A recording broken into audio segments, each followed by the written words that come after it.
We'll start a little bit more active this time, so I need everybody to rise up, because I want you to swear an oath. It's a very easy oath. Everybody rise up. Come on, wake up people. That's the oath. Because in life you can choose to be curious or you can be judgmental, so I swear I choose to be curious. Everybody, I choose to swear to be curious. All the time. Perfect. Everybody stand up, because I'm going to take you on a little journey. I come from a very small village in Germany, and I'm working against all odds there. I'm a lone maker. Nobody's around there. And I'll show you where the village is, who lives there, and what I'm doing there. So, my talk is called Why Makers Matter. Because even if you're alone, you can do a lot of things, and I'll show you in a second.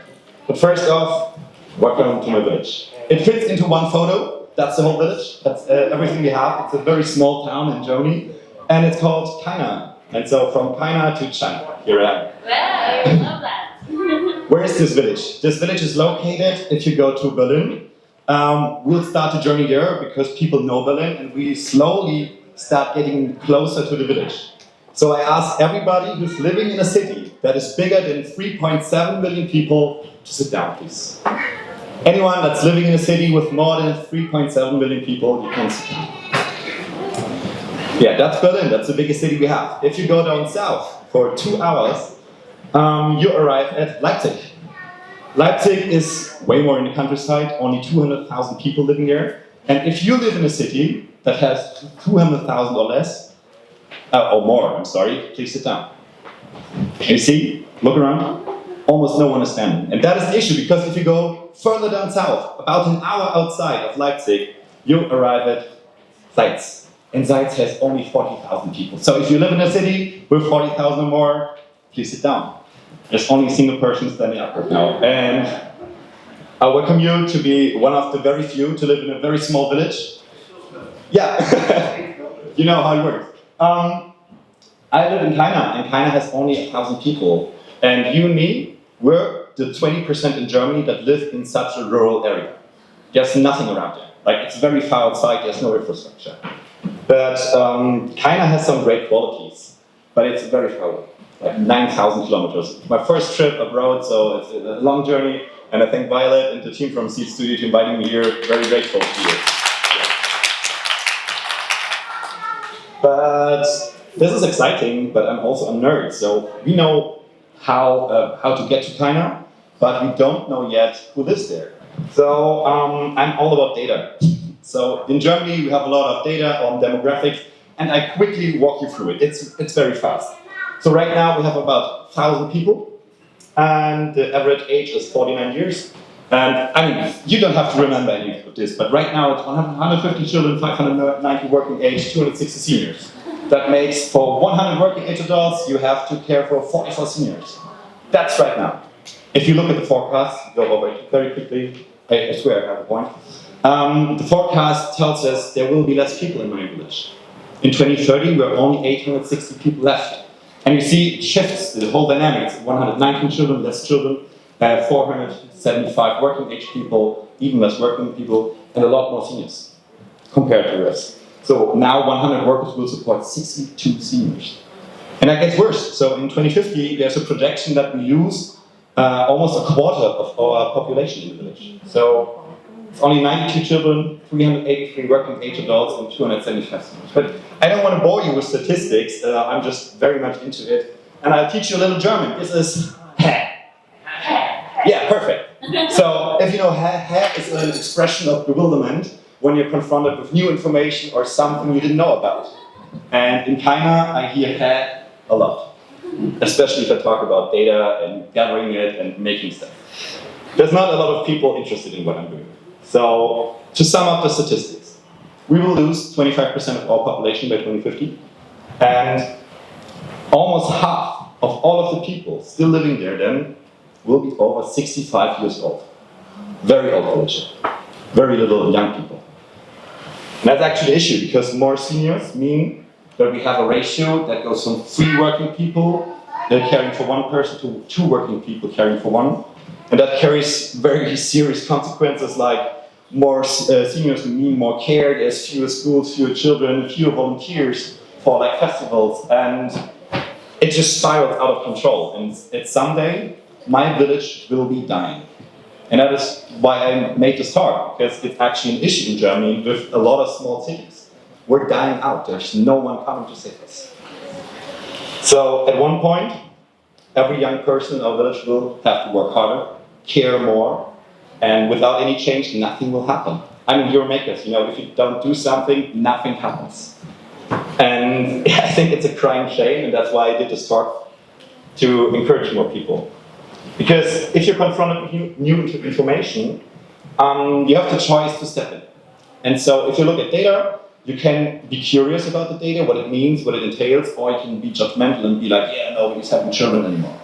And I decided to do something, and do something with data. And that's actually why I'm here today. Because people like you step in. They look at data, they look at facts, basically. But in our village, we have a mayor who says things like, climate change is not man-made. And we're confronted with opinions suddenly. Usually, data eats opinions for breakfast. We all know that. Makers love this because it's very logical. But in my village, there's a lot of opinion happening, especially in governance. And that is an issue, because by trusting opinions, we're in a burning car running down a hill. Nothing is really happening. People are screaming at each other, and we're not looking at the facts and doing something about them. So, in order to save us, I looked at data, because I noticed that data just measures, right? We just look at facts. But opinions, they argue, they're loud, they're trying to be of importance. Data, they listen, like a sensor just collects data from somewhere, it's just quietly sitting there. But an opinion can be shouting in your face, can be very loud. Data also connects people. Like, if you share the same beliefs and you're working on a project, for example, and you're looking at the same fact, it can connect facts and people. But on the other side, opinions divide. And in my village, that's a huge issue. So what happens when your village has no IT staff? There's nobody coming to save you. You have no budget. And the future is looking very grim. Somebody has to do something, because there's no intrinsic interest in change. And so I started collecting more data. I showed you the demographic data before, and I decided, okay, what about we show people that the environment is actually changing? What about we show people they can do something about it by doing a little project? And I chose this to be a LoRaWAN project. For any non-technical guys, I explained it really quickly. You want to gather data? Great. You want to do it wirelessly and with a battery? A little bit harder, but luckily for you, there's LoRaWAN. It stands for Long Range Wide Area Network. And that means we have sensors that are battery powered, and we can just throw them into the village somewhere. And now they sit there and they report back every 15 minutes. We can collect the data wirelessly. And the best part, all of this is license-free. At least in Germany it is, in most other countries as well. So we get a license-free, battery-powered sensor network. Great, so we can gather data now. For a nerd, that's super exciting. But in my village, nobody cared. Like, I told this to people, I was super enthusiastic about it, like, this is the technology we could use. And they were like, what? That's not our issue. And that really hurt me. Honestly, if you're passionate about something and you tell people about it, I even went to the mayor's convention there, and with like 20 people, and we have LoRaWAN, we could do this. And we're like, we don't understand. So at first, it was really bad. It was a bad feeling, but then I thought, great. Nobody cares. Nobody will stop me. So can basically turn something that is negative into a positive thing. And so I was like asking people, can I put a gateway up there? So basically a gateway is the device that everything connects to. You have to put it somewhere. A single gateway is enough for a village. Like has a whole lot of coverage, like 13 kilometers upwards. And so I was asking people, and they were like, no, you're not putting anything anywhere. And I'm like, okay, then I do it on my roof. It's not ideal, but it was done. So that was the first step, and still nobody cared. I even won an award. Nobody cared. I did a brochure and just gave it to everyone in the city. Nobody cared. And then I learned something, that it's not enough to just build a network. But if you're interested in it, that's the coverage we reach. That's like the whole village. with just a single gateway, and now I could put sensors anywhere. Great, I can now gather that data. But if you want to be your own LoRaWAN provider, like a network provider, I have a few steps you have to take, because it's not enough to just put the hardware there, sadly. You have to run an open source stack, and I didn't know how to do this. So I started documenting how you can do it, and this is the very short tutorial. What you need to run a LoRaWAN. So first off, I told you I'm a nerd, so it gets very server nerdy now. First off, you need a local, what is the name? LNS. I forgot the abbreviation in English. But basically, you have to register your sensor somewhere, right? It's like a car license plate. But every sensor needs to be registered, and then you have a view of the devices, and you have basically the network layer. So you're organizing your network. And this is open source, by the way. You can run it yourself on a Raspberry Pi. And then you need to show the data somehow. So I use things called Community Edition. It's also open source software. You can basically provide people with, like these dashboards. There's a rule engine, so if you want to throw an alarm or something, you can do that. And there's also a database behind it. So you're saving your time series data. Again, it's running on the same server. Then there is NoCoDB, because I was like, okay, I want to share all of the data that I'm gathering. It's not my data, it's open data. So I had to set up a database, which is NoCoDB, also open source. You can run it on the same server. You see where this is going. This is used for data export, import, and basically just a copy of the database for security reasons. So everything I did, I then shared under the open data, which is like a license by the government of Germany, and you can download anything I'm showing you today over the open code page, which is basically just a GitLab, right? And I tell people it's a very great project because I thought of myself as a little dumbass, so back with me, because I had to write tutorials. I didn't know how to set up a server. I didn't know how to run a LoRaWAN network. I didn't know how to do anything or even do correct measurements. That can be tricky as well. And so I started documenting everything in very easy language, because it was made for me. It was made for someone who has no idea what he's doing. And like half a year later, I wanted to look at it and basically read what I had to do. And so everything is documented in easy language. It's localized to German. I noticed that's a big mistake. I should put it in English soon. And then every little step is explained with pictures and anything I could throw at it, like media types, photos, anything you need to explain it. And yeah, what do we collect now? We have a sensor network, great.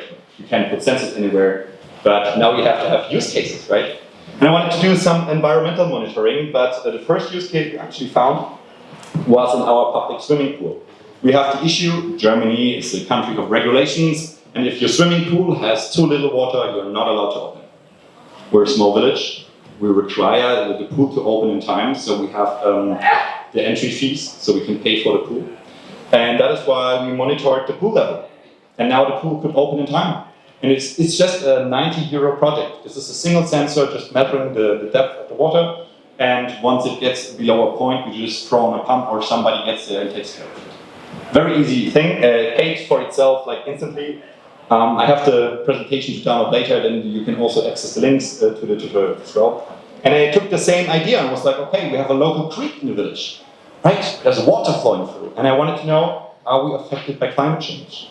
Maybe there will be droughts in the future. Maybe we will have floods. We don't know. Nobody cares for this little creek. And in Germany, it's like this, that the government is looking at the rivers, but nobody's taking a look at the creeks. And we all know a river is made of a lot of creeks. So I figured, okay, maybe we can monitor every creek in the city. And that's what we did. So I slapped another sensor on it, and I now share this information with a local university who's doing studies about water. And yeah, it was basically the same idea as the pool.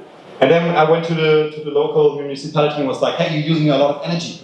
Why don't you put sensors on your radiators so we can save up 30% of your heating? It's all LoRaWAN, so they're connected to LoRaWAN and they report back. You have a statistic of how people are heating the rooms, and you can also change the timetables. And that will be saving 30% of energy, so it pays for itself in almost 2 years. And that is pretty great, but it's not done yet. I'm sorry, I have to do a lot of sensor projects, and this one is a large-scale deployment, so I'm working on it. Maybe this winter I will be finished. And then I thought, okay, now we look to our farmers, because our farmers are very, very busy people, and they also have a lot of issues with regulations. Everything is getting more expensive. And so we looked at a sugar beet. The sugar beets is something we have in Germany to make sugar. And one farmer was telling me they have the issue of a fungi growing there. It's called Cercospora. And this is basically a plant disease. And this plant disease actually only grows at a certain condition. That is, I think it was 90% humidity and more than 50 degrees temperature. So all we did was slap some sensors on the field there, and once we hit those marks, we just went to spray a fungicide. They have to spray it anyway, but they had the ability to spray less. And the beets were very thankful because they produced more sugar. They hadn't had to fight a disease, right? They had more power to grow sugar again. So that's instant success as well. But that's just one of the examples what we can do. Oh, power cut up? I'm just joking. That's actually an issue in Germany that we sometimes have, that we have power losses, and especially with the new environmental factors. When we have power loss, it's a big issue because we can't communicate them. We can't call for an ambulance. I told you how far out we are with the village, right? So if anything happens, we can't just call anyone for, hey, I broke my leg. Good luck, cowboy, getting to the next hospital. Nobody's coming to help us. And so I figured we could use the same technology with a different twist, and that is you can also use LoRa as a mesh network, which is basically you put like solar-powered sensors like this on nodes, like I'm carrying right here, in the field, and you connect them with each other, and then you can write your messages or have predetermined emergency calls, or you get information about where you get water. And we're setting this up together with another village in Brandenburg, which is called Am Mellensee, and together 2 small villages in Germany are working together on a concept that is basically emergency resilience. Because we don't want to be left behind, so we take them, right? If villages are connected to the next big city, we can call for help, we can get information.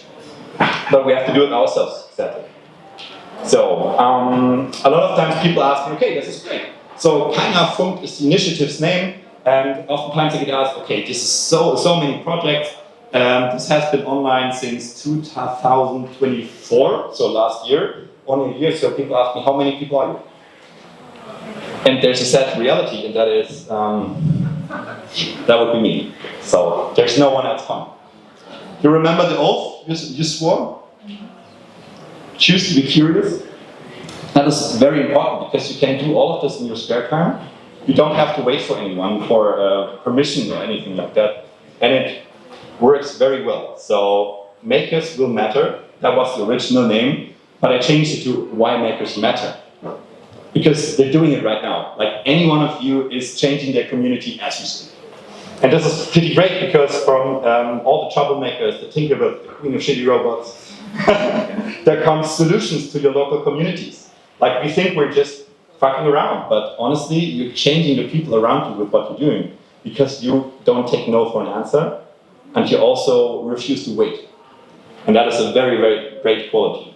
I'll be finished in a second. So, within 1,000 people, you always find a nerd. There's always somebody interested in something. And makers, especially, they have what I call digital leverage. So they can turn a statistic like this, you've seen this before, and accept that they're part of it and then just flip it around. Because makers turn what they have into what they need or their communities need. And that is basically the message that I'm bringing you, because I have a mayor who's denying climate change. But I think data that we gather will kill the opinions that we have. I think that collecting data can actually shape the governance you have, shape the decisions you make.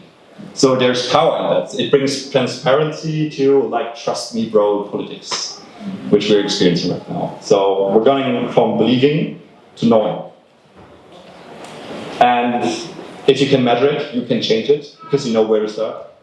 If you can share it, you can also multiply it. We heard that a lot of times today. And if you can, I wouldn't say make it, but rather if you can imagine a better future, you can start building it. And that is what I think, all of the nuggets that you find, all of the data points, all of the little things, they turn out to be little treasures that you can use for the future. And that is why makers matter, why you matter. So, that's it. That's all I have. That's the story of a little bit in Germany. Thank you so much for having me. And if you want to have like the professional stuff, I do a lot of things. I get called the LoRaWAN influencer since I've been doing this project because nobody else was talking about it. You can hit me up on LinkedIn, on YouTube, on anything you find me on. There's work email. I work professionally as a technical consultant in the field. There's a project email if you want to do something about like an open source village. And there's also my private number. So I trust you guys with it. Thank you, Robert. Any questions from the audience? Please raise your hand. Great, so the talk was concise. That was a very great talk. Very interesting. Do you see people understanding the value? Like, have people started understanding the value that you're adding to your village? A little bit at a time, but I still have to travel 9,000 kilometers for people to care.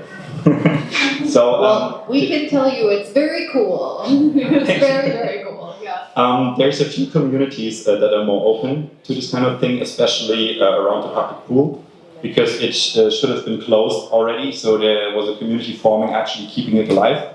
And they used the dashboards. They actively used them, and they started to request more data, which is great because it gives me a point to work off. But in the beginning, it's still magic for them. And I figured I can't confront them with all the technology. I have to bring them solutions. And if the solution works, they're fine. And they request more of it. So talking about it on site is not really helping them, but rather building it. So I figured, okay, maybe some other people can use the information and are interested in how to build themselves. But yeah, I want to have a resilient community that is not dependent on me. That would be very bad. Yeah. Thank you. Thank you. Any other questions? We can take one more, or